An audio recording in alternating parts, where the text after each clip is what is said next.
নিশ্চয়ই আল্লাহ তাআলা শিরক ব্যতীত যত পাপ আছে সব বিচারের মাঠে ক্ষমা করে দিবেন, কিন্তু শিরকের পাপ বিচারের মাঠে ক্ষমা করবেন না। কোরআন মাজিদ দিয়ে যদি তাবিজি লিখে দেয় তবে হুজুর মুশরিক, আর কাজ শিরক, বিনিময় জাহান্নাম। আপনার সাথে আজকের জরুরি কথা, পাপের জগতে সবচেয়ে বড় পাপ শিরক। পাপের জগতে এর চেয়ে বড় পাপ পৃথিবীতে নেই। যদিও বড় পাপ অনেক, কিন্তু সিরিয়াল এটাই আগে। মহান আল্লাহ বলেন, শিরক এমন একটা পাপ, বিদআত এমন একটা পাপ, যে পাপ দিয়ে মানুষের নেকি নষ্ট হয়ে যায়, নেকি কবুল হয় না, ইবাদত কবুল হয় না। শিরক করলে অতীতের নেকি নষ্ট হয়ে যায়। শিরক করলে আল্লাহকে খাটো করা হয়, অপমান করা হয়। শিরক এটা একটা পাপ, তার নিজস্ব ক্ষমতা আছে। বিদআত একটা পাপ, ইবাদত আর কবুল হয় না, রাসূলকে অপমান করা হয়। বিদআত একটা পাপ, রাসূলকে অপমান করা হয়। আপনার রাসূলের নামে যেটা ইবাদত চলে রাসূলের নয়, সেটার নাম বিদআত। আল্লাহর নামে যেটা ইবাদত চলে সেটা আল্লাহ বলেননি, সেটার নাম শিরক। এই দুই পাপে দুইজনের মান সম্মানের ক্ষতি হয়। আল্লাহর মান সম্মানের ক্ষতি হয়, আল্লাহর নবীর মান সম্মানের ক্ষতি হয়। শিরক এ ব্যাপারে আল্লাহ তাআলা বলেন, লাইন আশরাকতা লা ইয়াহবাতান্না আমালুক। মুহাম্মদ সাল্লাল্লাহু আলাইহি সাল্লাম, আপনি যদি শিরক করেন আপনার আমল বাতিল হবে, ওয়ালা তাকুনান্না মিনাল খাসিরিন, আর আপনি ক্ষতিগ্রস্তদের অন্তর্ভুক্ত হয়ে যাবেন। আল্লাহ বলছেন আমাদের নবীকে, আপনি শিরক করলে আপনারও নেকি বাতিল হবে। ওয়ালা আশরাকু লা হাবিতা আনহুম মা কানু ইয়ামালুন, ওরা যদি শিরক করে জনগণ, তাদেরও আমল বাতিল হবে।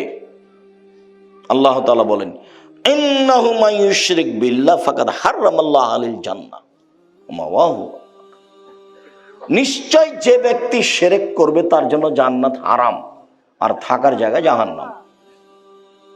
নিশ্চয় যে ব্যক্তি শিরক করবে, নিশ্চয় যে ব্যক্তি শিরক করবে তার উপরে জান্নাত হারাম, তার থাকার জায়গা জাহান্নাম। আল্লাহ তাআলা বলেন, ইন্নাল্লাহা লা ইয়াগফিরু আন ইউশরাকা বিহি ওয়া ইয়াগফিরু মা দুনা যালিকা লিমান ইয়াশা, নিশ্চয়ই আল্লাহ তাআলা শিরক ব্যতীত যত পাপ আছে সব বিচারের মাঠে ক্ষমা করে দিবেন, কিন্তু শিরকের পাপ বিচারের মাঠে ক্ষমা করবেন না।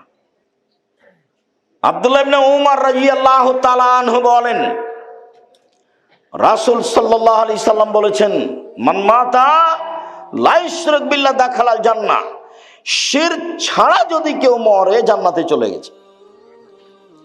আমান মাতা ইশরিক বিল্লাহ ফাদাখালান নার, কেউ যদি শিরক সহ মারা যায় ও জাহান্নামে চলে গেছে। আব্দুল্লাহ ইবনে মাসউদ রাদিয়াল্লাহু তাআলা আনহু বলেন, রাসূল সাল্লাল্লাহু আলাইহি ওয়াসাল্লামকে জিজ্ঞাসা করা হলো, আইযামবি আকবার, আল্লাহর নবী সবচেয়ে বড় পাপ কোনটি? এবার সিরিয়াল চলছে। আল্লাহর নবী সবচেয়ে বড় পাপ কোনটি? তিনি বললেন, আশশিরকু বিল্লাহ, আল্লাহর সাথে শিরক করা। এটা হলো তার মুখের প্রথম শব্দ। সুম্মা আইয়ুন, আল্লাহ রাসূল এরপরে কোনটা? দ্বিতীয় মহাপাপ কোনটা? উকুল ওয়ালিদাইন, পিতামাতার অবাধ্য চলা। জিন্দেগিতে কোনোদিন পিতামাতার অবাধ্যে মুখ খুলবেন না। ঘুম থেকে উঠে দেখে মনে হবে যে এই বাড়িতে সবচেয়ে বড় শত্রু আমার মা।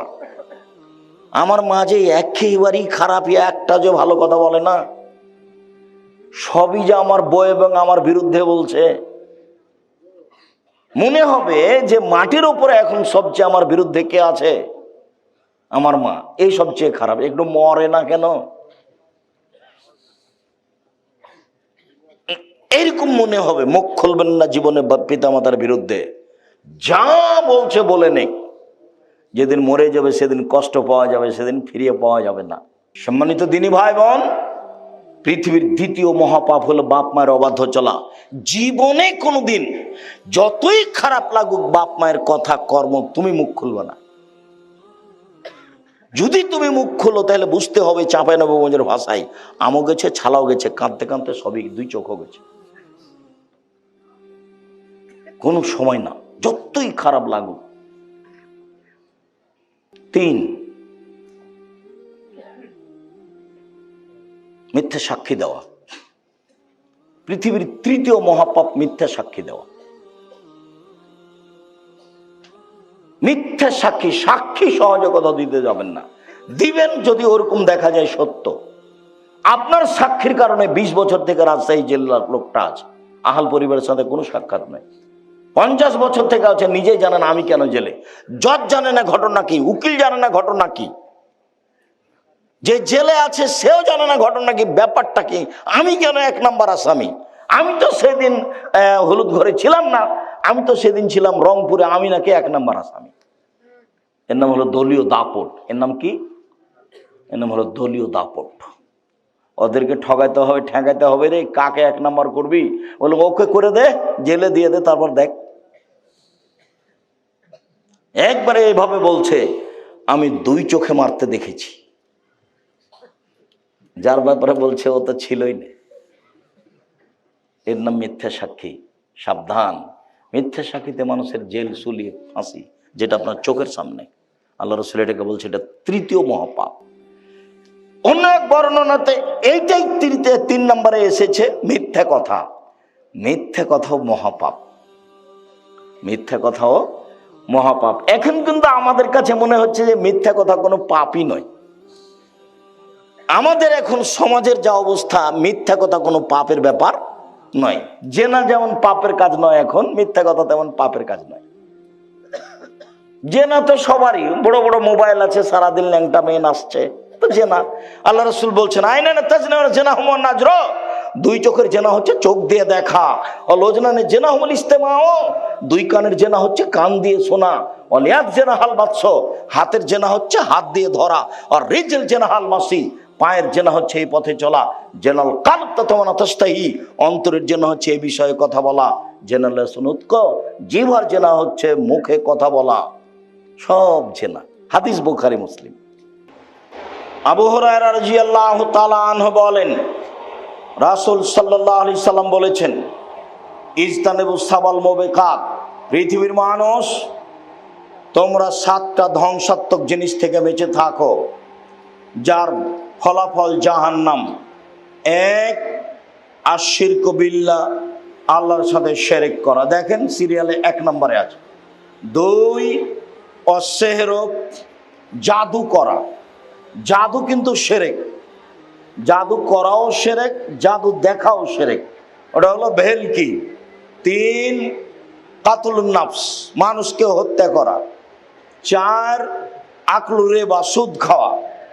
একজন এসে বলছে এলাকায় খুব সুদের প্রভাব আছে, থাকতে পারে, থাকেই তো সুদের প্রভাব। আল্লাহ রাসূল বলছেন মায়াকুলু দিরহাম রিবা ইয়ালাম আসাদ্দু মিন সিত্তাতি সালাসিনা জিনিয়া, কেউ যদি জেনে শুনে 1 টাকা সুদ খায়, 36 বার জেনা করে যত পাপ হবে, 1 টাকা সুদ খেলে তার চেয়ে বেশি পাপ হবে। ভিক্ষা করে খাওয়া ভালো, ভিক্ষা করে খেলে দুনিয়াবি সম্মান হবে না, কিন্তু ভিক্ষা করাতে পরকাল হারাবে না।